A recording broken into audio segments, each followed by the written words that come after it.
aisle, just a very quick note to say that we did struggle with some audio difficulties for this particular episode. So I do apologise that the sound isn't at its usual quality. We do deeply apologise.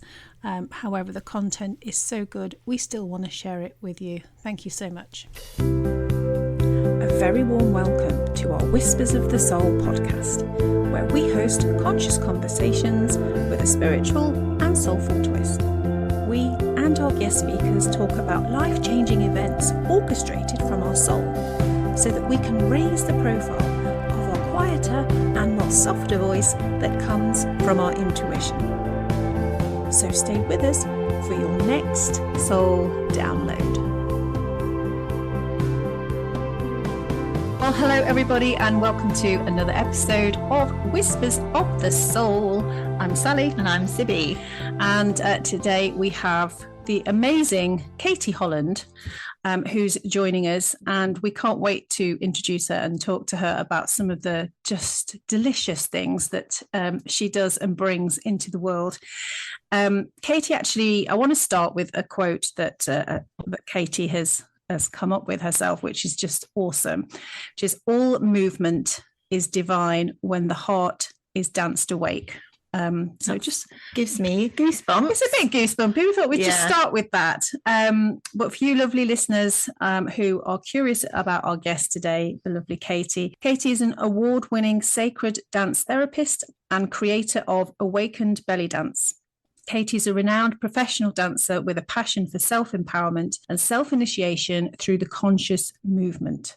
She has supported thousands of people around the world with workshops, trainings, and retreats. And Katie's also an inner dance facilitator and trainer. She's a powerful energy whisperer and a Paddy mermaid instructor. Her natural intuitive ability to hold space is testament to her commitment and a wealth of experience facilitating dance and energy-based workshops globally. Her aim, well, it's to infuse, empower, cultivate and share this inspirational, magical energy to all she meets. She lives in Sinai, Egypt. Have I said that right? Sinai. She lives in Sinai, Egypt, after living in India, Bali, and Bulgaria for the past 20 years. She is immersing herself in the alchemy of the Blue Lotus and ancient Egyptian teachings. Wow. Katie's also the creator of Shakti Pants, sacred clothing and jewelry, as well as the founder and organizer of Serious Retreats, trainings and adventures. These extraordinary journeys are full of cultural and ecological experiences not usually found on the tourist trail. Strange hearing all of that read out. It's a bit like, and then at the same time, I'm like, I should put my hair down and kind of do this. But on the other side of it, you know, you're thinking of all of those gorgeous creations that you're birthing and bringing into the world for people to participate in and experience, and it's in it, you know, everybody's kind of stepping up a little bit more, I think, as time goes on, and you know, we're going through this crazy ascension process. So it's just awesome that you're out there, you're giving yourself fully to this whole process and helping others, which, you know, is phenomenal, really. And that introduction is testament to that. Yeah. And how I'm really, because the first thing that sort of comes to me is the belly dancing. So how did that become? Because it's got a very, obviously it's got kind of ancient roots, hasn't it? But how does that? What role does that play in your spiritual life, or the life that you, the way that you teach it? How does it kind of help people connect with their spiritual selves in movement?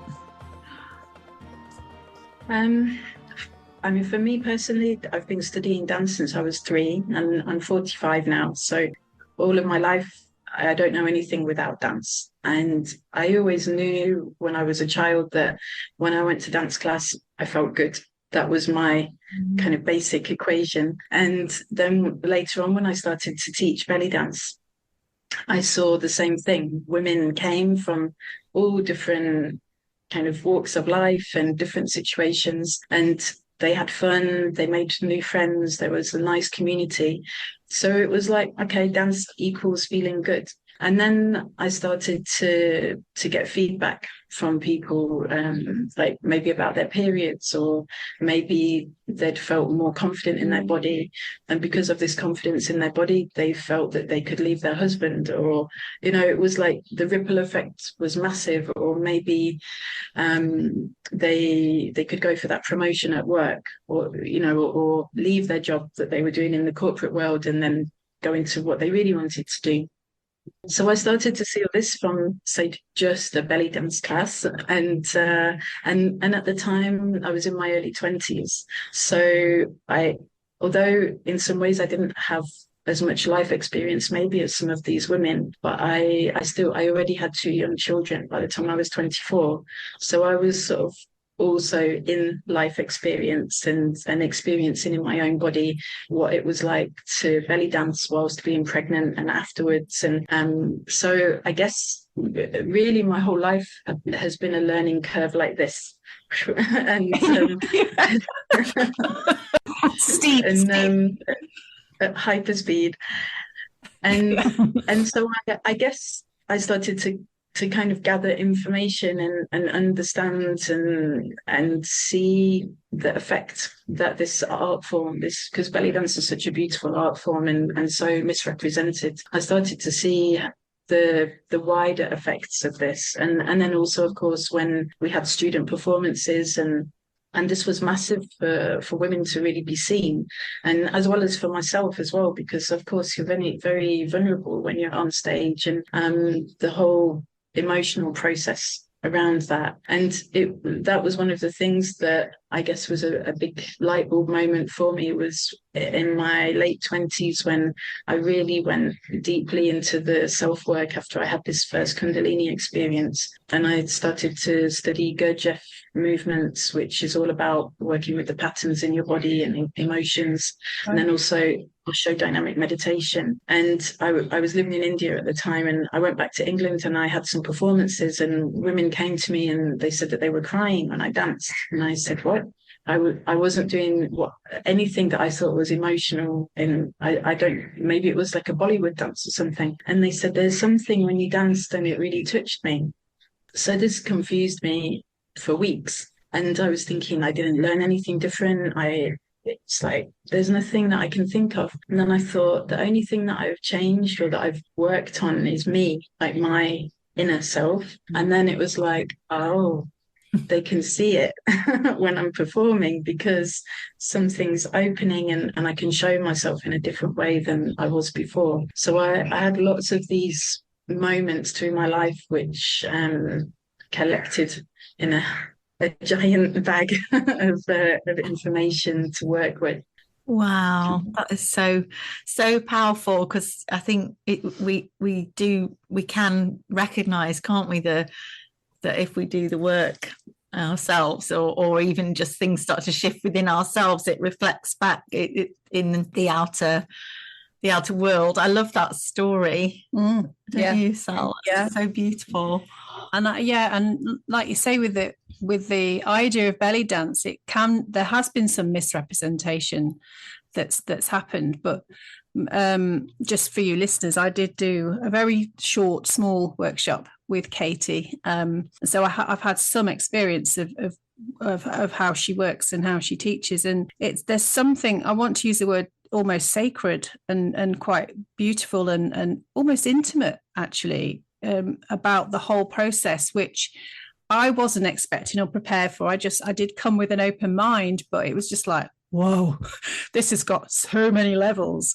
Mm-hmm. Is that something that you find with people's experience of it? Yes, and the session that you came to was Awakened Bellydance. So we've got the belly dance side of the technique, choreography and performance. And then I created a dance therapy with belly dance as well, which I called Awakened Bellydance. Yeah. So they're of course interlinked because we're working with the same movements, but there's a different focus, or like a different, the more belly dance, the technique side, is more about the aesthetic and of course enjoying, but if you're working towards a performance, it's about how do I look, and am I dancing in time and with my classmates and everything. With Awakened Bellydance, it's taking the focus inside. And when I was in my teens and I started to get interested in sacred geometry and then looking at all these interconnected figures of 8 and circles. So again, later on, I thought, well, these are the movements we're making with belly dancing in all different parts of our body. Everything is coming with 8s. So I thought, well, if it's creating sacred geometry, say on paper or in symbols, then this is what we're creating in our body. So of course we're cultivating energy in a different way. And so yes, Awakened Bellydance, as you say, it's like very multifaceted and can be very intimate within the group, because we're going into the deepest parts of ourselves. Mm-hmm. Yeah. Wow, I can almost imagine. I'm imagining people belly dancing, women belly dancing, and the shapes that they're making, the 8 shape. You know what I mean? I'm getting like a really visual thing. But yeah, that's so beautiful. What also came to me is bellies. We're often very. I know I've always been negative about that area of my body. And I had a conversation with somebody, I think it was like last year, and I said, the only time I've felt love towards my belly is when I was pregnant. I feel like that area of our bodies can have such a lot of, I don't know what your thoughts are, but can have such a lot of sort of negativity directed at it. Yeah. Is that something that you find with people that come and learn dancing with you? Often the first question people say is, I don't have to show my belly, do I? And of course you don't. It's it's completely your choice. And it's funny, I think most of it's from the media. It's this programming that is imposed on us so deeply about what a woman's body should look like, and nothing is taken into account about aging or about having babies and stretch marks and cesarean scars. And I've got all of them. It's like I had a 10 pound 10 baby and a 9 pound 11 baby, so I was stretched and stretches upon stretches. And it's just bizarre. It's like because we hold so much, as you say there, and it's the place that we also digest, whether it's food or we digest life. And I think that often this aversion to our belly can be an aversion to digesting life, and in this kind of primal way of realizing or admitting to ourselves what we've really come here to do. If that's being repressed, then it's all going into the belly. Yeah, that's really powerful. And there is something, because I wanted to ask you about the conscious movement.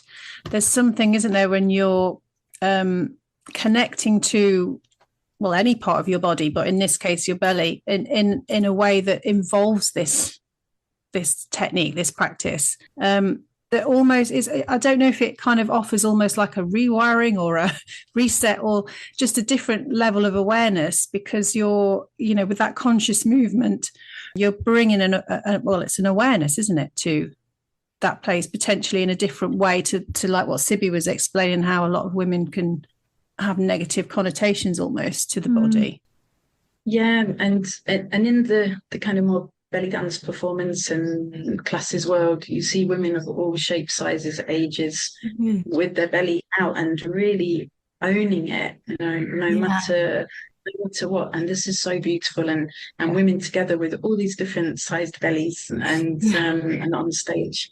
So I really, really love this, and I think, again, for me, because I was so young when I got into it, it was really inspiring to see women feeling comfortable in their bodies. And then for the conscious movement part of it, it's not only our belly, we're bringing awareness to our whole self, so it becomes a full body knowing, because of course epigenetically we're holding so much everywhere, and even if we're holding it in one place, say, we've got an ache or a pain somewhere, and maybe it isn't actually ours, maybe we're holding it for somebody in our ancestry or something in the collective, and this is then knocking our energy system out of balance. So it's finding these places and looking at them and, okay, what can I do with this, and how is it affecting me, and how many lifetimes have I been holding this for, and then having the freedom of choice. So it's coming more into empowerment and self-initiation, that the person can really take responsibility for their own healing and self-empowerment. That's really interesting, because I was going to ask you about the energy whispering side of it. So you've kind of already said there about that beautiful link. And yeah, just for people listening, could you explain a little bit more about that side of the work that you do? Yeah, I've trained in several kinds of energy healing modalities, I guess you could call it. Reiki when I was again in my early 20s, so I taught Reiki for about 8 years. I don't do Reiki now, and then I trained in different courses from Access Consciousness. So a lot of people will have heard of Access Bars, and Yes. I've done several of their courses, and then teach the Access Bars course and Energetic Facelift as well. And then along the way through the different dance modalities, or like the more movement therapy, so inner dance that I trained in, and Sufi whirling, and then the Gurdjieff and Osho meditation stuff. And again, I couldn't tell you this is from this and this is from this, because of course it's like a big amalgamation. Yeah. But I started to be able to connect to my body and then other people's bodies in a different way. And also because I've had several big kundalini experiences. But as time has gone on, and even up until recently, I've had a lot of recall about when I was a child. So I know at the minute I've remembered back to when I was 3, and that I had a big awakening at that point that was partly psychic attack from extraterrestrial side, and partly because of epigenetically the abilities within my family, and this was a kind of ripping open of my crown, I guess is the simplest way to say it. Yes. So I was exposed to lots and lots of information, and then some other things happened again when I was 7, and then as I got to a teenager, I did my best to close it all down, because I didn't know how to deal with it, of course, and I didn't speak to anyone about it. But I was seeing, hearing, feeling. It was like a bombardment day and night, and lots of ET abduction experiences, all kinds of things, combined with going to a clairvoyant circle for 3 years from when I was 7 to 10, because my grandparents had died by the time I was 7, and then other people in my extended family. So my parents were looking for answers. Somehow I was also going to these clairvoyant circles. So I was sitting with much, much older people, and it was like an open circle, so people could get up and give each other readings. My dad was doing this. And then I imagined that they were doing things like chakra meditations, and because I remember different kinds of guided meditation, but I can't remember exactly what. So I was really exposed to an immense amount of information. Yeah. And then I did an immense amount of partying as a teenager too. Yes. Yeah. And do you know what? Can I just say, Katie, thank you for being that open and honest about your experiences, because, you know, there are people out there that have had these sorts of experiences and are just feeling too afraid to either acknowledge them or speak about them. I had very similar childhood to how you're describing, very, very similar. And I did the same when I got to teenager, just shut it down. So it's just, I just think it's so empowering for people to, you know, speak up and say what they've had and experienced, and to encourage others to do the same as well. So just thank you from myself and other people listening to, share that, because it's important, isn't it, to have these sorts of discussions and be open about these experiences, because, you know, everything isn't all, fluffy rainbows and unicorns all of the time. We've got this other side, haven't we? And we've just, if we can drop the fear and be more aware of other things, it makes a massive impact, I think. Sorry, I just had to interject and say that. No, that's all right. And I'm not sure if I've actually ever experienced the fluffy unicorn. No, me neither. I was hoping that was on your serious retreats. Well, yes, I can provide that in my own personal love. Yeah, so I through all of this, I had to do a lot of self-work and masses of shadow work. And of course, when this is something that lots of people want to avoid and escape from, but it's really the key to everything. And it doesn't have to be misery and doom and gloom either. It can be fun. But it's something that I feel is ongoing, and we're just gradually picking the pieces and the layers. And I guess, like you said about me speaking, because for quite a few years I've been giving podcasts and things, and as the time has gone on, I'm speaking more and more about stuff. And I know that the next years there'll be even more to come, because I thought I have to do this, because there's so many people coming to me that have not only experienced abuse, but ritual abuse and things like mind control programming, and it's so in society but not talked about. And there's not many people who are able to support people in this way. And also, of course, often people come and they don't even know themselves, but there's certain things that I notice maybe from their response or from things they say about their dreams and things, and I think, okay, another one found me. Yes. Yeah. Can you tell me or us a bit more about kundalini? Like, what does that mean? I started to look into it myself recently, but my knowledge is very minimal. So could you tell us a bit more about that, and also what an awakening for you looked like as in a kundalini awakening? I have to think of this because there's several parts, and one part of it is something that I've recently started to talk about as well, that I've felt for many years, but I wasn't talking about it openly. So let's say in the mainstream general information about kundalini, it's that there's this kind of life force, you could say, or like our soul essence that sits as a snake at the base of our spine. When this comes awakened through different kinds of practices, kundalini rises. So this is usually something that's done slowly in stages. It can also be over lifetimes. And of course, the ultimate goal is enlightenment and samadhi. So this can be something that people get addicted to, only in the chase of it, but also when they have felt it, they want that dopamine hit. And so they're looking for, like anything, they're looking for ways how this can be activated.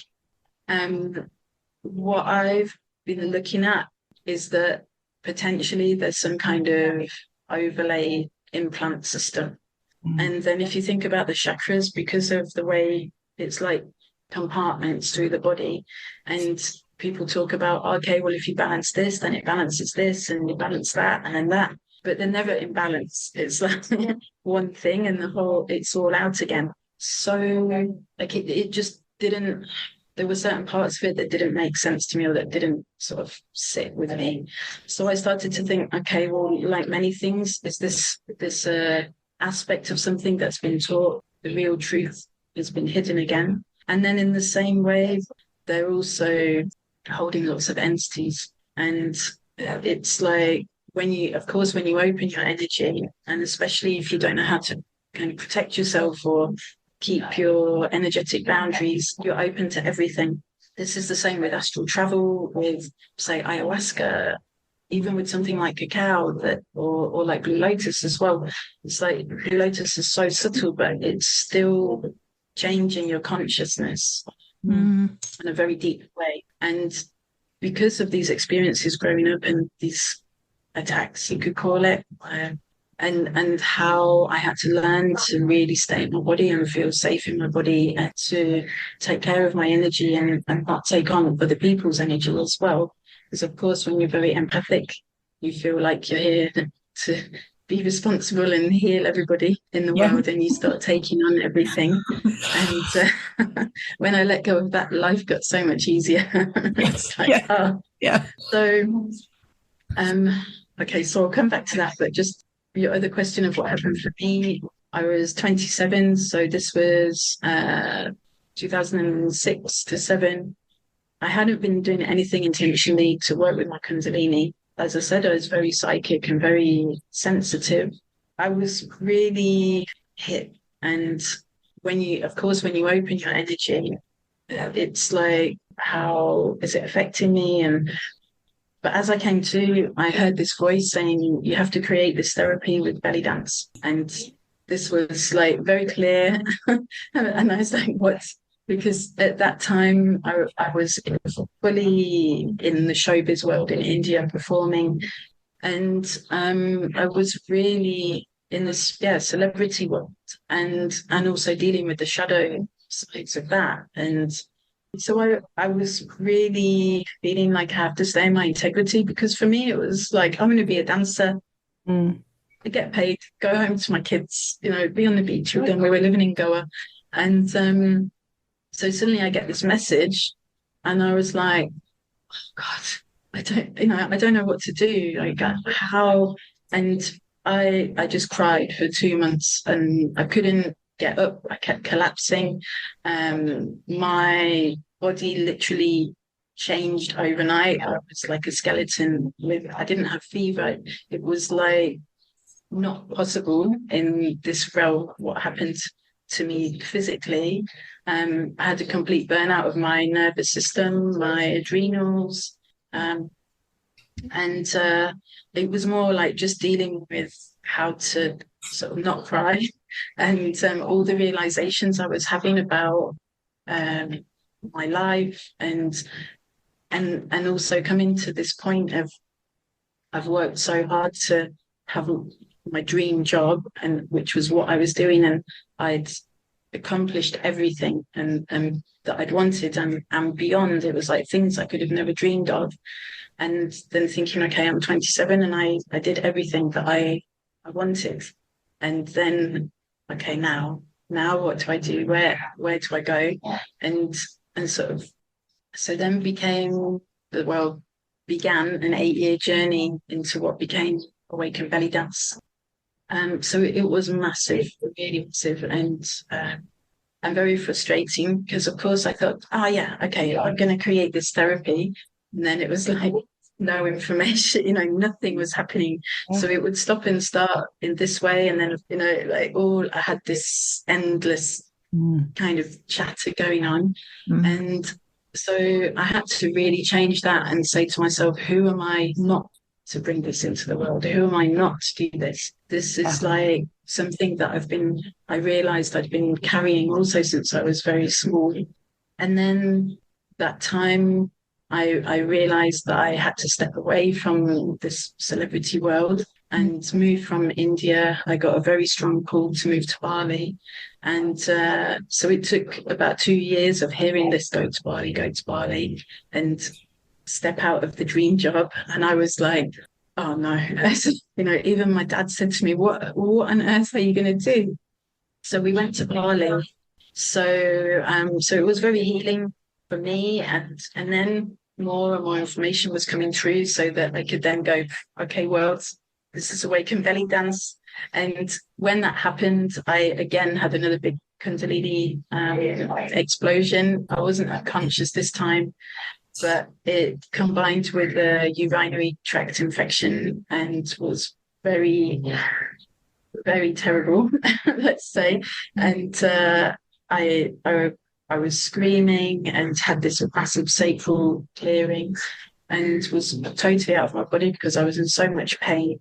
And in that time, I got all these final informations about the name Awakened Bellydance, the logo, the kind of final keys about how I could get it from my body to someone else to understand, say for trainings, because I'd been experimenting and holding sessions all those years, and I was calling it different names like conscious belly dance and tantric belly dance, and just trying things out and seeing what would happen, and again building up my information, and so this time in Bali was really like the boom, okay, and yeah, and then that was it really. It was into the world. So so that's now been the last 8 or 9 years, and again also evolving as well, and then going back to what I was saying with the chakras of kundalini is the way that I've experienced it has been very extreme, and I've only met handful of people that have been through this kind of experience, and also I've been hit by lightning. I mean, I've had so many crazy things happen that have all been about this kind of electricity building up in my body, and it's been through learning how to how to manage myself that I've learned how to then work with other people. And then lots of people have come to me where they've gone to other modalities that they've been blasted open, and then just left. And then of course they're open to everything. So it's a really tricky business, this, and Kundalini is so marketed, but mostly people who haven't actually had a Kundalini experience themselves. And the other part of it as well that I came to realize is that we're told that Kundalini is something outside of us that we're trying to work towards, or that we're trying to grasp. But actually, if Kundalini is our life force, it's already in us, because we wouldn't be alive. So as everything in this world, it's been inverted, and actually what it is that it's all the things in between. So our fears, our traumas, the ancestors' fears and beliefs around power that we're holding. It's all of this not feeling worthy, which, like I said, I had a big thing about this. This is when we get the integration, and this is really when our power comes into play. So I don't even really like to call it Kundalini, because it's being so misused. And so hopefully that makes sense in a wiggly way. It's so interesting what you were saying about, people can misinterpret that as to what that means, and maybe go down, is it like a Kundalini experience? But it's not actually. It's just you kind of but that's it's so interesting listening to all of what you were just saying, because I was looking at you'd wrote about helping people with the chakra overlay removal, which I think basically you've just been explaining, isn't it? And the etheric implant removal and the psychic surgery, all of that sort of stuff, which again, it's not there's not loads of people that are doing that kind of work. I just feel like with most things, and when we kind of awaken and have a more of a conscious connection, it's through these sorts of conversations that facilitate that, so that it doesn't feel like it's too out there, or it's something that you can't talk about or share. Because we're so complex, aren't we? And also I think the stigma about death, because in all the things that you're saying, what's the worst that can happen is, okay, you're going to die, and we're conditioned again to have such a fear of death and this confusion. And when people are also again really connecting with themselves and allowing themselves to be multidimensional, you can access all of these realms and experience a disintegration of the physical and of yourself. And then that everything is okay, everything is fine, and it's like you're not allowing yourself to be in this box of fear. And again, speaking about extreme experiences, like now I've almost physically died 5 times now, and I've had countless sort of near-death experiences and out-of-body astral travel experiences, and again from when I was a child. And I'm really not an adrenaline junkie type person that's putting really not. And this crazy shit happens. And this is my friends, and they're like, "Don't tell me you've just nearly died yet." I'm like, "Oh, God." So, Let's go. the thing is, I've had, again, I'm not sure how many times now I've had memories of being born, and literally I'm in the birth canal with my hands and feet on the walls, like, no, I don't want to go to that place. Like, and listen, like, the first time I saw it, and I was like, what am I doing? Like, I thought I'm being born, and it was like, no, I'm not going to this place. That is fascinating, isn't it? What's really, like, there's so many things coming to me, like, while you've been talking, but what one of the things is the body, and how you find your purpose through movement, and then the extreme physical experiences that you've been through that have awakened you, which is interesting, isn't it? Because and thinking about sort of the psychic surgery and things, we're so, the body is our three-dimensional vehicle, isn't it? But things like thinking about our energetic bodies as well, and how it all links up, and how it, more and more people are awakening to that we need to give this attention to all of our bodies, not just the physical. Yeah, and that we have this physical body, so it's not by accident, or what we think of as physical, and it's really a tool that we can learn through, and also this idea that our body's carrying our soul, but maybe the soul is actually carrying the body, because it's so big, and we're again being told, look outside of yourself for the answers or for what you want, but it's all, everything's here, and this is gathered from the beginning. We've got all of it, and it's giving ourselves permission to have access to that. Well, I mean, I think we're kind of running out of time. I would have loved to have asked you about the Blue Lotus work and the ancient Egyptian techniques, because I see so the much. Blue Lotus oil, actually a few people have been talking about that in my circle, but I don't really fully understand what it is. Or I can say something quickly about it if you want. Yeah, that'd be great. So it's a plant or flower indigenous to Egypt, and very revered in ancient times. And if you go to the temples, especially Luxor, Abydos, Dendera, Abydos and Dendera is where they had the dream sleep temples, and they were doing lots of experiments again about astral travel, creating near-death experiences. And this also interested me because they were working with the Blue Lotus, and there's also, I found a hieroglyph on the outside of one of the temples where it shows a woman with the lotus and also magic mushrooms, and it's very obviously mushrooms. So we think that they were combining them, because of course there's not really any information. There's a prayer or a spell in the Egyptian Book of the Dead about becoming the lotus. And we know that they use the oil as part of the embalming, and they've found lotus flowers within the bandages. But there's not really like a huge amount. So I've been working a lot, holding ceremonies, and again gathering sort of information from our own bodies with my friend Mona, and she grows the lotus in Cairo. It's called the Together Temple. So it's grown in a ceremonial way, and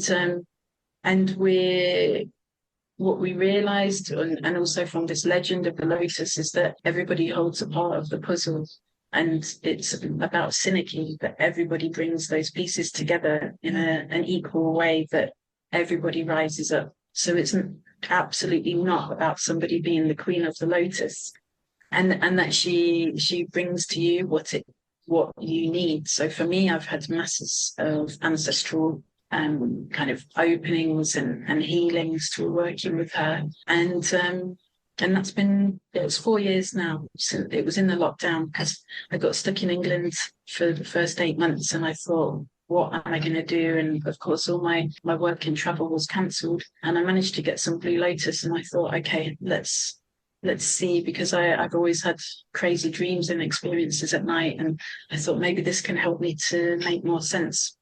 And then had no idea I would end up living in Egypt. This happened Wow. the next year, 2021. And then when I looked back, I could see, because people said to me, oh, it's because of the dance, and are you going to dance there? And I was like, it's because of the lotus. She's pulled me in. And so I've been working a lot when I've been coming to teach in England as well, and combining with Awakened Bellydance also, and doing lots of workshops about becoming the lotus, and again these different stages, because the lotus is very connected to the resurrection. It's like the whole story of the birth, death, life. And as I said earlier, it's very subtle. It's not like mushrooms or ayahuasca or anything. It's some people don't even feel any kind of tangible effects, but it comes in the dreams mostly. Yeah. Wow.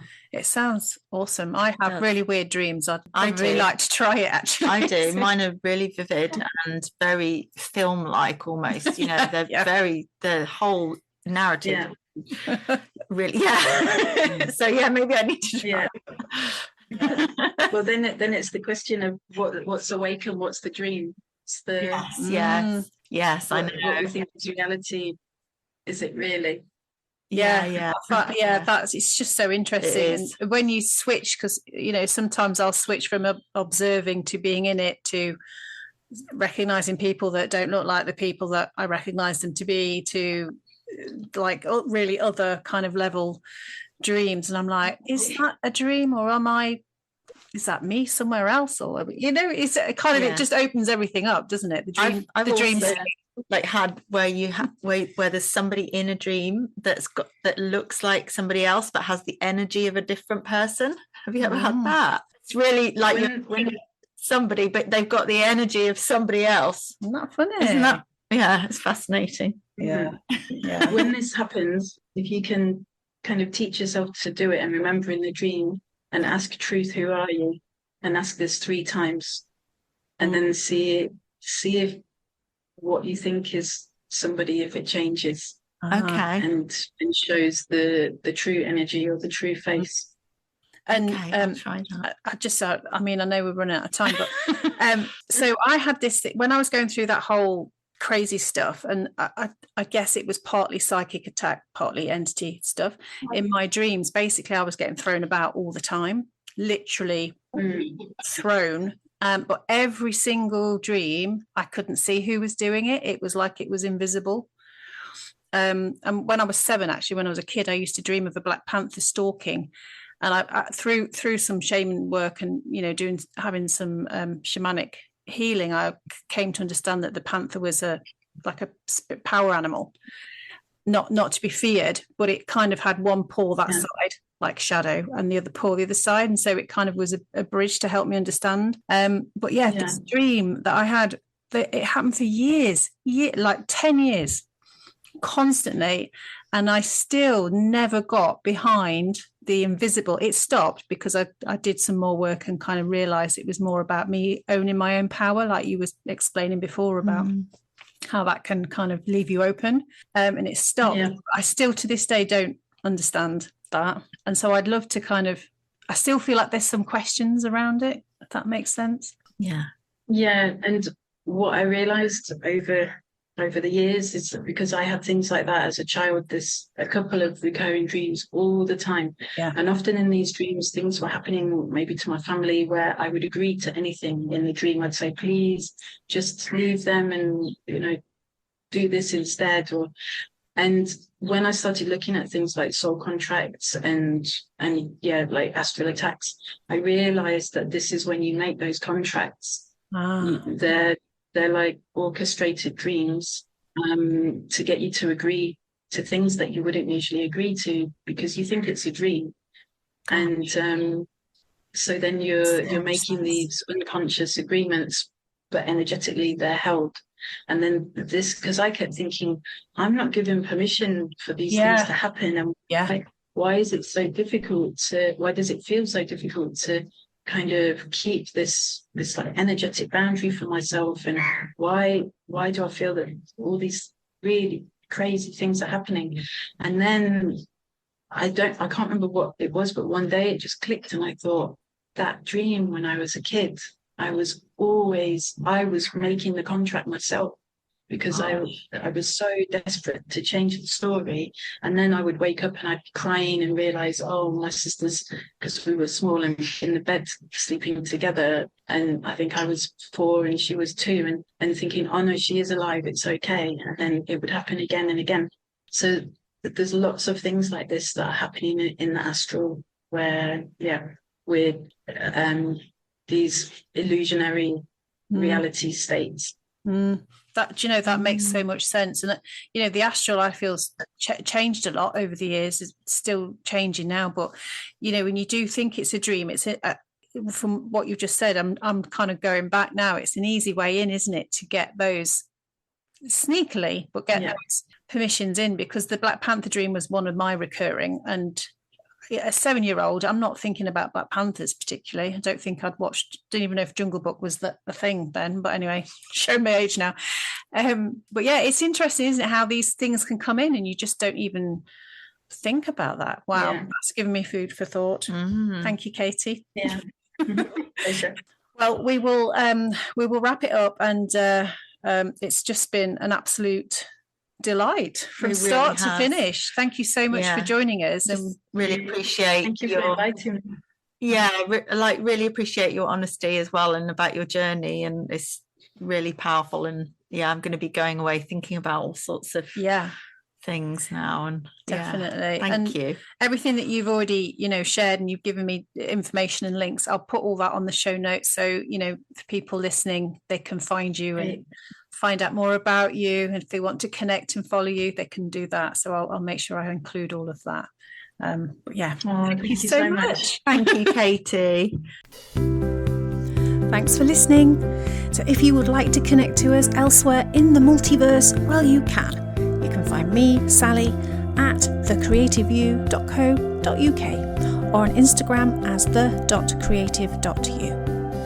For Sibby, her website is healingrights.com, and she's also on Instagram as Sibby Writes.